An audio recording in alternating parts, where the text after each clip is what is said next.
Hey everybody, this is Joe from Carbon Radio. In this video, I'm going to talk about what I learned in 3 years of organizing TEDx events in my hometown.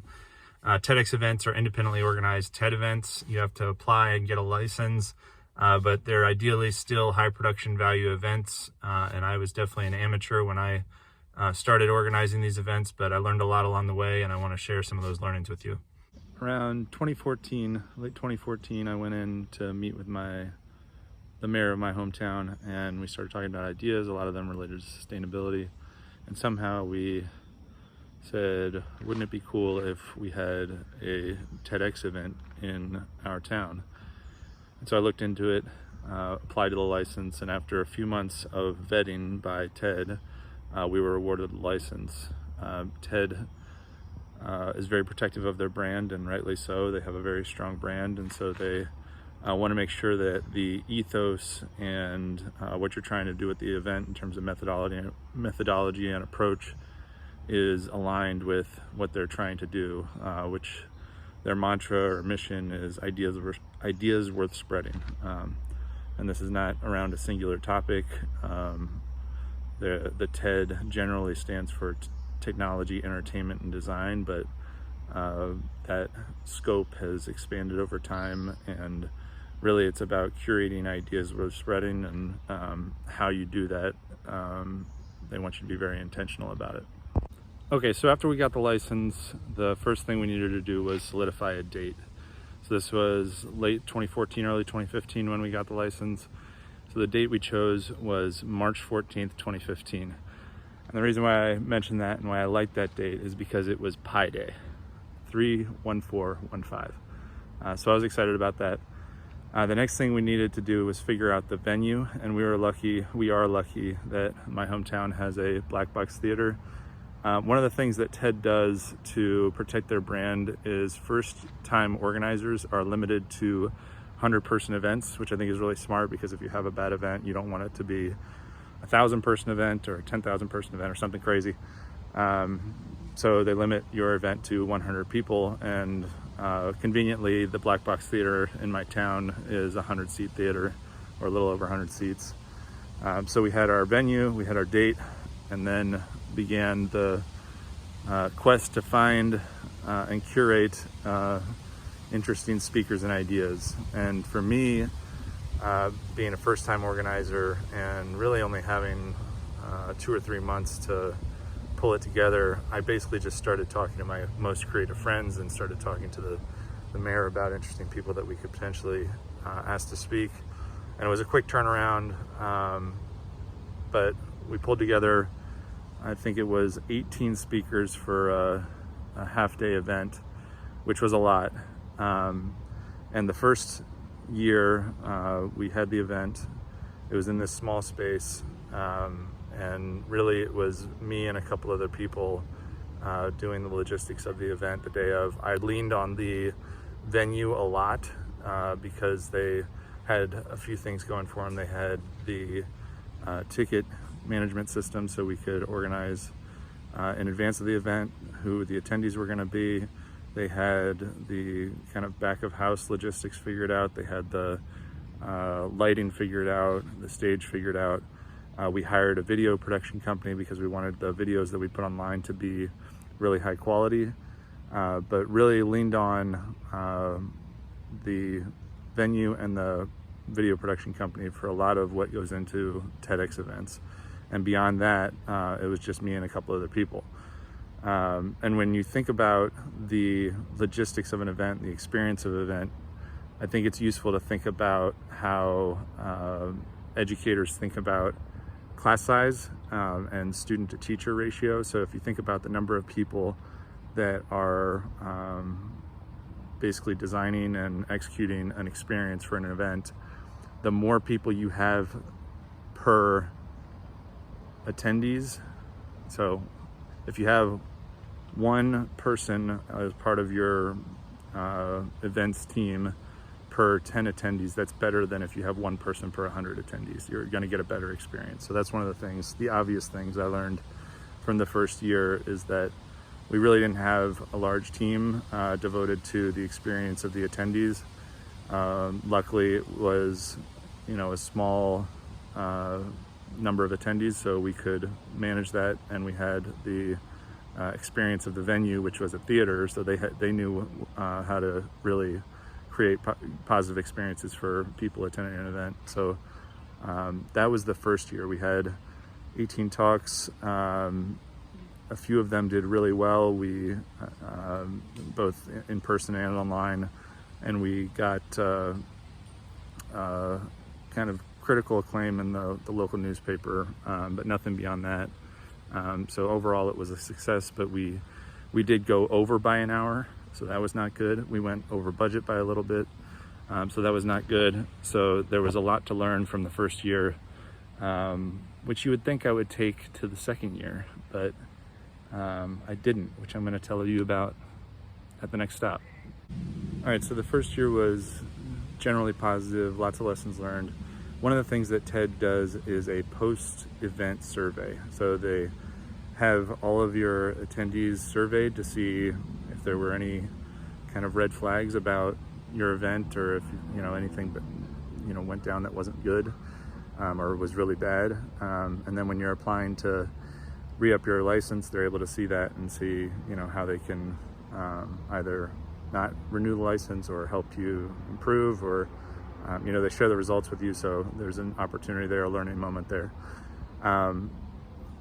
When we applied to re-up the license, we also got the ability to do more than 100 attendees. So going into the second year, we wanted to do a bigger venue. So we got out of the 100-seat Black Box Theater, and we went to our local middle school, which I believe could sit like 600, maybe 600 seats in that venue. So going into that, I was thinking just bigger and better, which was the wrong mentality. Ultimately, we sold 440 tickets, which I thought was really awesome going into the event.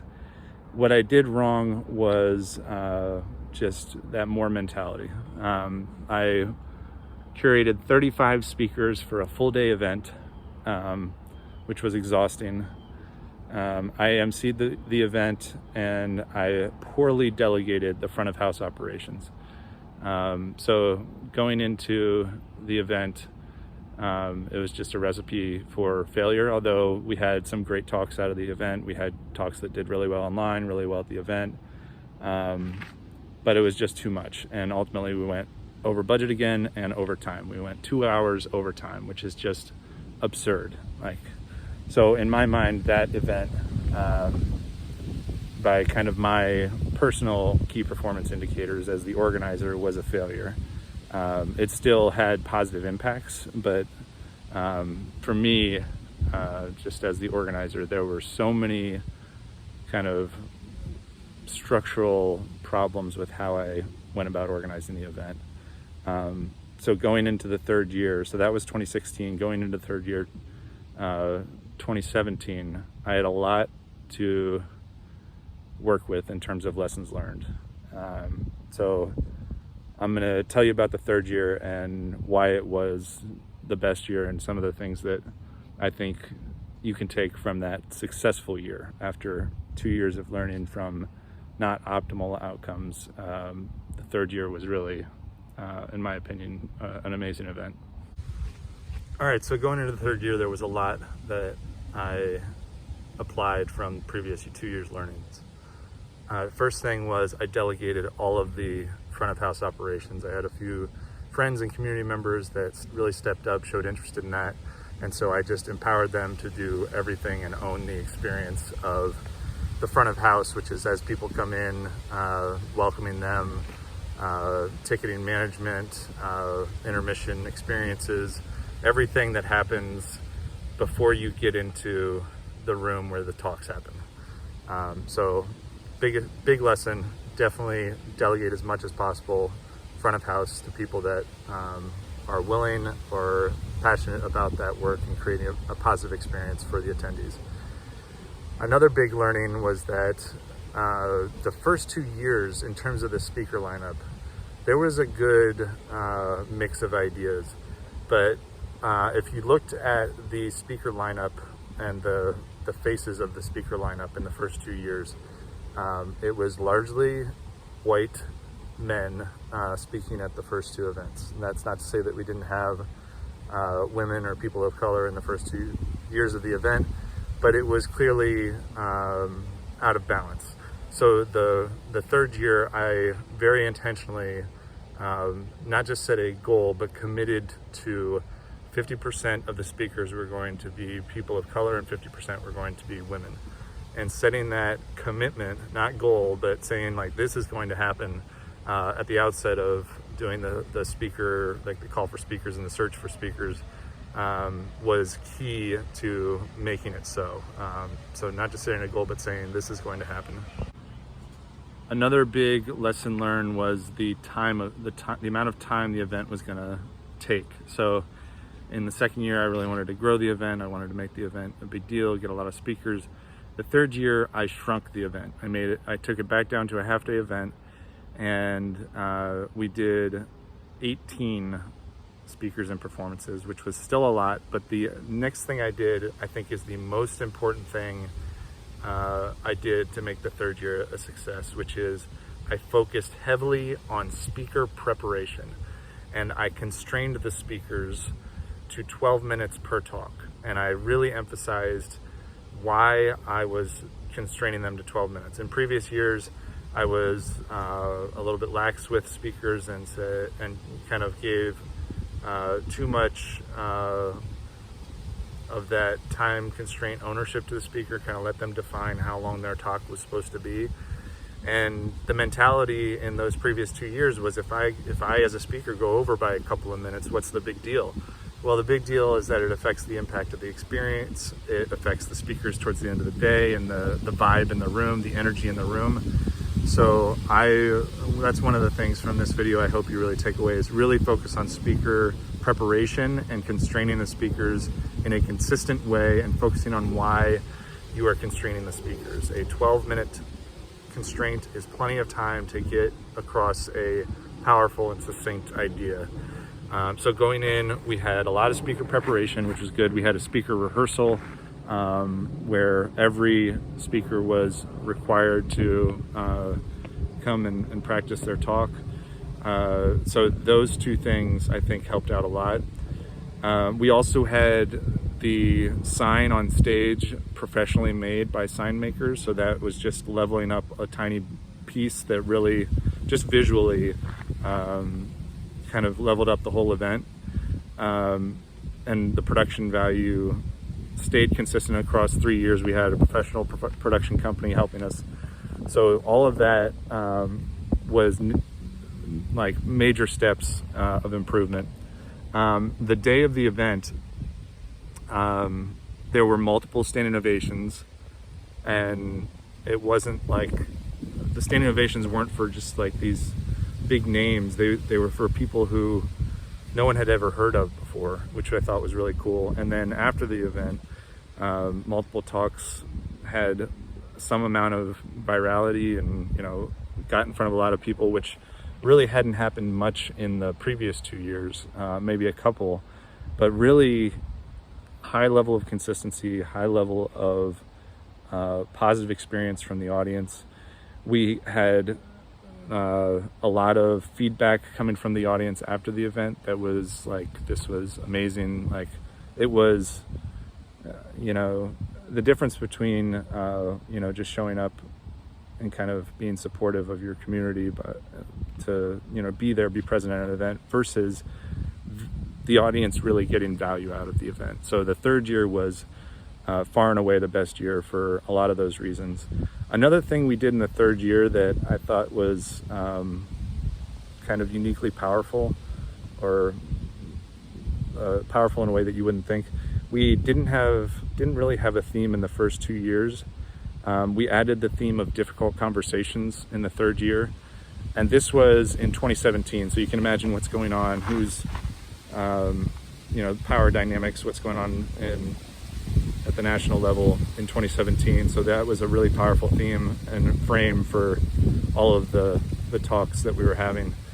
Another thing I did was, in addition to delegating the front of house operations, I got myself off stage. That was too much, and I asked someone who I think was perfect to be the MC, and I think is naturally an MC, a very engaging, outspoken, extroverted person,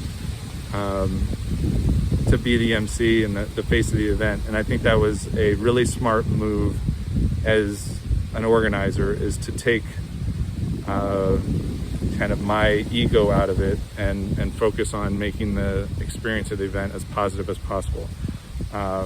That was a huge level up. So I think, you know, as the organizer, you feel a lot of ownership. The event is your baby, but sometimes the best thing for your event is not you. And I would say me not emceeing the event was a really good decision. Another, just thinking through, before I let you go, one other big element of learning from this event was that there is a lot of ego in public speaking, and like dynamics of confidence and humility and hubris. And in working with speakers, I saw a lot of like ego in the positive, ego in the negative, confidence in the positive, confidence in the negative.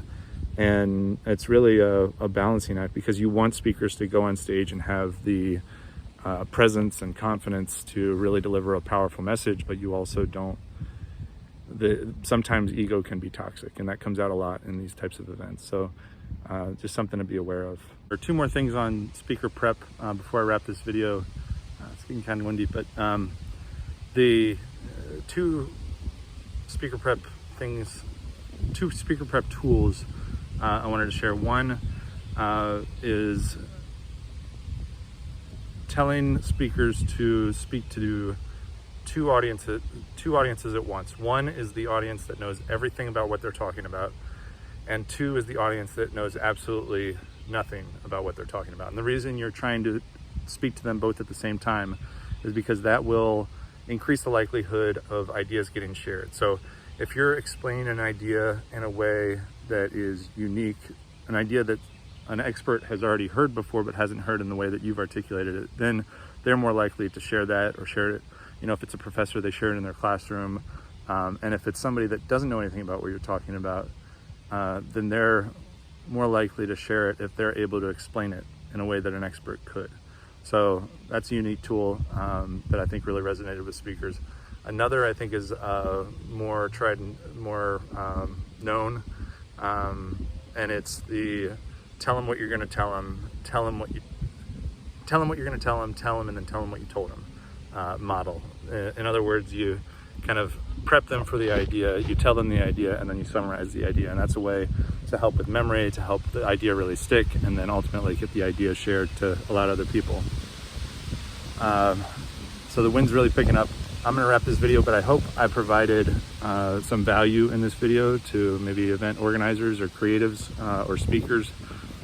But I'm at a moment in my life where I'm kind of looking back on some of the creative eras, and one was organizing that TEDx event for 3 years. So in a similar way, I'm trying to level up this YouTube channel as I iterate. And so anyway, I'd love to hear your feedback on this channel. I'd love for you to subscribe if you're interested. This is also going to be a kind of idea center, the way those TEDx events were for me. So really trying to push in a similar way ideas around sustainability. So please subscribe, please let me know what you think in the comments, and I'll see you next time.